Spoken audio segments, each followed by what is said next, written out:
대한민국의 성공 요인, 그러니까 대한민국의 정체성, 바로 이제 대한민국이 이렇게 훌륭한 나라였기 때문에 물론 굴곡이 있습니다. 오늘이 뭐 4.19입니다만은 4.19라든가 6.25 때 뭐 그런 뭐 양민 학살이라든가 그다음 10월 유신도 뭐 잘 된 건 아니고요. 그다음에 뭐 저 광주 그 문제도 잘 된 거 아니고 잘못된 거 많이 있습니다만은 우리 여기 앉아 계신 분들은 마찬가지 아니겠습니까? 여기 지금까지 한 번도 잘못 안 저지른 분 계십니까? 저는 잘못 많이 저질렀습니다. 어머니 속여서 거짓말해서 책 산다 거짓말하고 뭐 다른 거 사 먹기도 하고 무단횡단도 하고 노상방뇨 한 적도 있고 뭐 예컨대 이런 식의 어떤 흠이 있지요. 누구나. 그거보다 더 이제 큰 흠이 있을 수도 있고 뭐 자잘한 흠이 있을 수도 있는데 그런 흠이 있다고 해서 그 사람이 인격이 전적으로 너는 그런 짓을 했으니까 너는 볼 것도 없다. 나머지는 볼 것도 없다. 너는 쓰레기다. 말이 안 되지 않습니까? 국가도 전 동일하다고 봅니다. 우리 대한민국이 어떤 굴곡도 있고 여러 가지 흠도 많았지만은 그래도 결과가 말해 주는 거 아니겠습니까? 이만한 그 아까 말한 그 100년 전 그 상황에서 일제강점기를 거쳐서 이만한 100년 만에 이런 만한 나라를 세운 거는 이건 우연이 아니고 어떤 필연적인 어떤 그런 그 요인이 있겠지요. 그리고 거기에 대해서는 자부심을 가져도 저는 된다고 봅니다. 우선 제도가 대한민국의 제도가 자유시장 경제를 채택을 했고 개방을 했고 북한은 자력갱생을 했지요. 그 말은 폐쇄라는 얘기죠. 자력갱생을 시도했죠. 결국 아무것도 못하고 스스로 앉아서 굶고 있는 그런 상황까지 돼버렸고 민주주의 이런 제도를 우리 1948년도에 채택을 했습니다. 처음부터 자유시장 경제가 잘 제대로 되고 민주주의가 제대로 안 됐지요. 당연히 이건 인프라라고 얘기를 합니다. 그러니까 헌법에 종이 위에 써 있는다고 해서 되는 게 아니고 그 여건이 돼야만 이게 실현이 되는 그런 건데 그 당시에는 이제 부족해서 그런 아까 말씀드린 4.19 같이 이런 부정선거들이 뭐 독재니 뭐 여러 가지 그런 게 있었던 거에 그동안 여건이 덜 돼서 이제는 우리가 어느 나라에 대해서도 우리가 민주국가라고 자부할 수 있지 않습니까? 물론 100%라고 할 수는 없지만 이 세상에 100점이 어떻게 있겠습니까? 90점, 80점, 85점 이상이 어느 정도 되는 거죠. 그 다음에 리더십, 이 국가의 방향과 비전을 제대로 잡고 사실은 저는 그런 생각을 합니다. 북한의 김일성인들 북한을 저 모양으로 만들 생각은 없었을 거라고 저는 봅니다. 노력했겠지요. 중국의 모 대통령도 마찬가지고요. 그러나 방향이 틀렸기 때문에 이런 방향, 개방, 자유시장 경제 이런 게 아니고 무슨 자력갱생이니 민족경제니 뭐 이런 식의 방향이 잘못됐기 때문에 그게 결국 리더십 아니겠습니까? 방향을 바로 잡는 방향을 제대로 제시하고 국민을 끌고 가는 이게 리더십인데 그 리더십이 대한민국은 잘 됐다 이 말씀이죠. 이런 사람들 버마 군부라든가 가다피라든가 페론 이런 사람들도 역시나 자기 나라도 잘 되고 지도 잘 되고 지 권력도 영분이 누리고 그럴 걸 원했을 겁니다. 그러나 결국은 자기 나라를 잘 되게 만드는 데 실패한 거죠. 방향이 역시 잘못됐기 때문에 이게 철학 문제고 리더십 문제죠. 국민의 자질, 뭐 우리 국민 정말 대단한 국민 아니겠습니까? 교육, 성취욕구, 근면, 교육열 이런 것이 이제 뒷받침이 돼서 토양이 됐고 국제 환경도 상당히 좋았다고 얘기를 합니다. 학자들이 세계적 그 당시에 우리가 70년대, 60년대 70년대, 80년대 세계적 호황이었었고 특히 중국과 인도가 그 당시에 잠자고 있었습니다.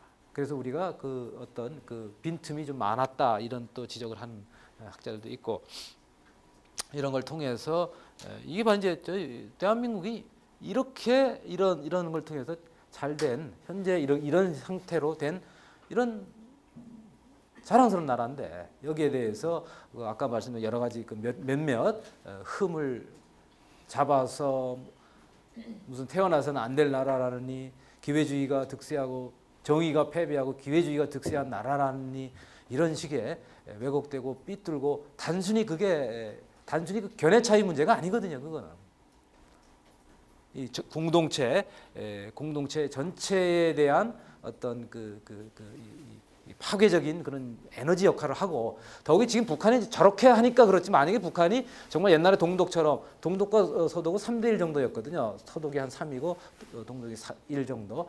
그 정도 비율이었다면 남북이 만약에 상상하기도 어려울 정도의 우리는 현재 아마 어려움을 겪고 있을 겁니다. 다행인지 불행인지 워낙 차이가 나다 보니까 사실은 게임이 안 되는데도 지금 현재 이 정도의 그 진통을 겪고 있는 겁니다. 그래서 대한민국의 미래 지금까지는 이렇게 해왔는데 이제 앞으로도 마저 또 해야 되지 않겠습니까? 그래서 공동체에 대한 자부심이 필요하다. 이게 아까 말한 그 무슨 친일 청산 문제니 뭐 이런 문제 가지고 자학을 하고 그 부정적인 거는 물론 잊지 말고 거기에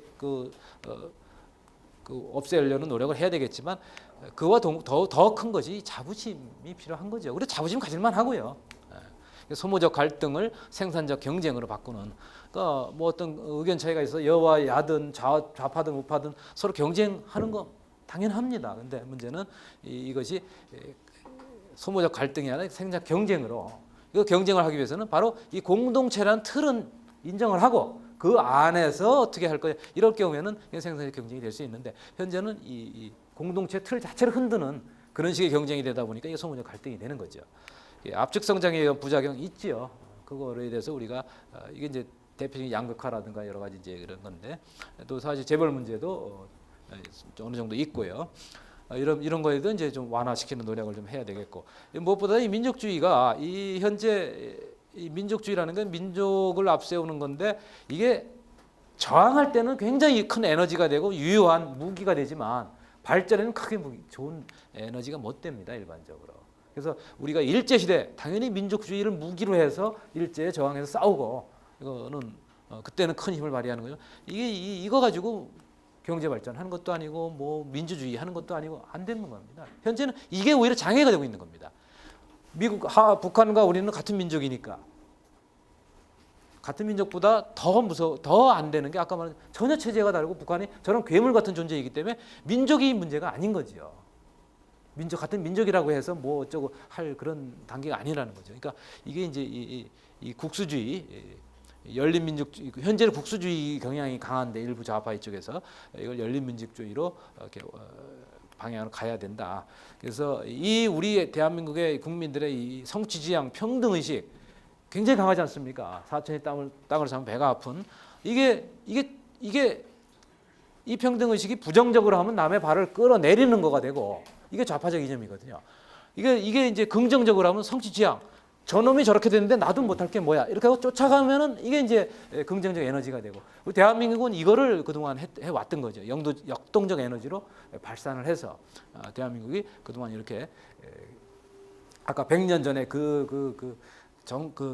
아주 그 시절에서 이런 식으로 현재 이렇게 온 것이 이 역동적 에너지를 잘 활용을 해서 결국 이제 남은 과제가 이제 통일이 이제 주된 과제인데 이 통일도 비용이 상당히 들지만 또 그 전문가들 얘기하면 도약의 지렛대가 될 수 있다. 우리 한민족이 한반도가 대한민국이 도약의 지렛대가 될 수 있다. 이런 얘기를 합니다. 그래서 이렇게 오늘 이게 좀 할 말씀이 뭐 많은데 시간이 제한돼서 몇 가지만 좀 추려서 말씀드리다 보니까 내용이 어떻게 좀 많이 전달됐는가 모르겠습니다만은 하여튼 저는 이런 식으로 해서 이 현재의 남남 갈등, 특히 남남 갈등과 남북 갈등은 이 대한민국의 어떤 그 현대사와 이 대한민국의 어떤 이 성장에 대한 자부심 그리고 대한민국의 문제점은 또 뭐였고 이런 것을 정확하게 인식을 하면서 미래를 이렇게 준비해 나아갈 때 대한민국은 전도가 양양하다 저는 이렇게 봅니다.